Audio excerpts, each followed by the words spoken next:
Welcome to the 1 Minute Apologist. 1 Minute Apologist. If you had 1 minute Apologia. to be able to unpack for the audience, Apologetics seeks to give credible answers to curious questions, to give a defense. What are the proofs of the resurrection? In 1 Corinthians 15:17, the Apostle Paul says that if Jesus Christ hasn't risen from the dead, then we are still in our sins and that our faith is futile. That's a shocking statement, isn't it? What that tells us right there is if Christ is not alive, then we are a bunch of deceived people as Christians. Everything rises and falls in Christianity on the resurrection of Jesus Christ. Is there any evidence that would make the resurrection of Jesus Christ plausible? There is.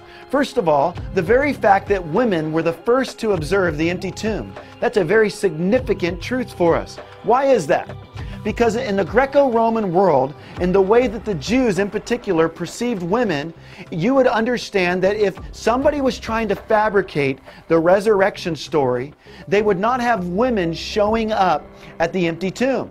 Women were perceived as less valuable than men. In fact, the Jews would say, God, thank you that I'm not a Gentile, and thank you that I'm not a woman. We know that it took 2 women's votes to equal 1 man's vote. And so women showing up is one proof.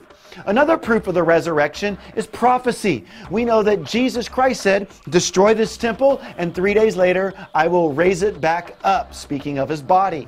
We know Psalm 16:11 pointed to the resurrection. And even in Isaiah 53, we see that the suffering servant would not stay dead.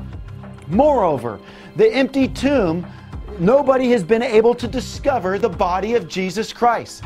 Isn't it astounding that in the very place where they crucified Christ in Jerusalem, that is the epicenter where Christianity exploded from? And so they never were able to bring his body to bear. While everybody was saying Christ arose, Christ arose, some were saying his body was stolen. But nobody could bring his body to the place and show that his body was still there. Why? Because Christ is alive.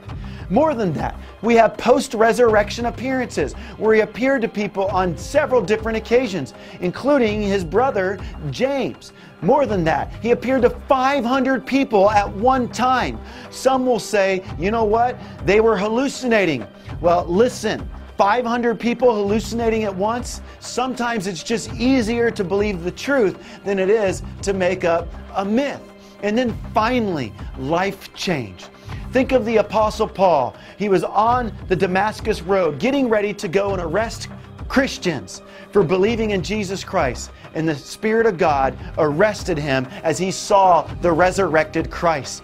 Life change. People's lives have been changed as they have studied the proof of the resurrection. Among them, Dr. Frank Morrison, C.S. Lewis. We know that Josh McDowell, and perhaps you.